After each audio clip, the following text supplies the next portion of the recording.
রাখেন আপনার হজ।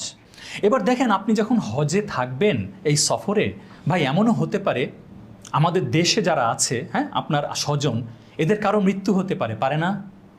একদম প্রিয়জন, আপনার সন্তান, আপনার স্পাউস, আপনার মা বাবা, ভাই বোন, বা আপনার খুবই ঘনিষ্ঠ বন্ধু মৃত্যু হতে পারে।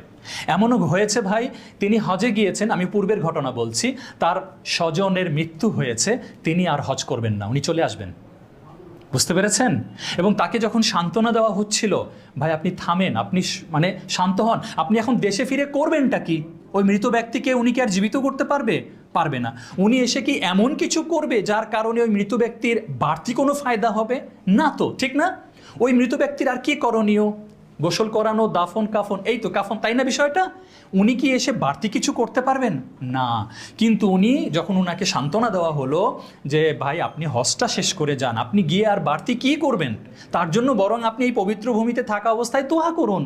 কিন্তু দেখেন, ইবলিস তাকে ওয়াসওয়াসা দিল, সে বলেই ফেললো রাখেন আপনার হজ। খেয়াল করেছেন?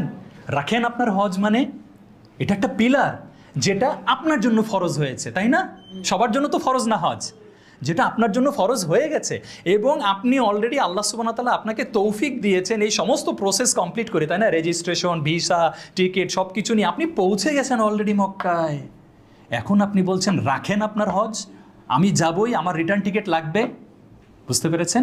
আমরা এখন থেকে যারা আজকে শুনলাম, আমরা যদি চালাক হই, আমরা আসলে কি করব, তার জন্য এবার বেশি বেশি ওখানে দোয়া করব। হ্যাঁ, আমার কষ্ট হবে, আমি কানবো, চোখ দিয়ে পানি পড়বে, এতে কোনো নিষেধ নাই, তাই না? আমার সন্তান, আমার বাবা মা, আমার ভাই বোন, আমার স্পাউস, অবশ্যই।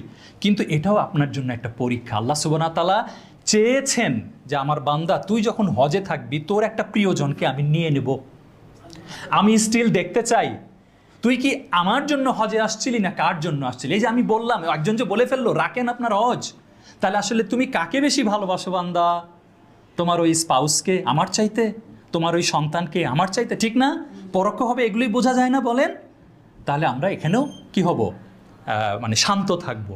দেখেন, স্বজন আমাদের যে কোনো সময় মারা যেতে পারে। এই যে আমি এখানে দাঁড়িয়ে আছি, আপনারা বসে আছেন, আমাদেরও যে কারো মৃত্যু হয়ে যেতে পারে।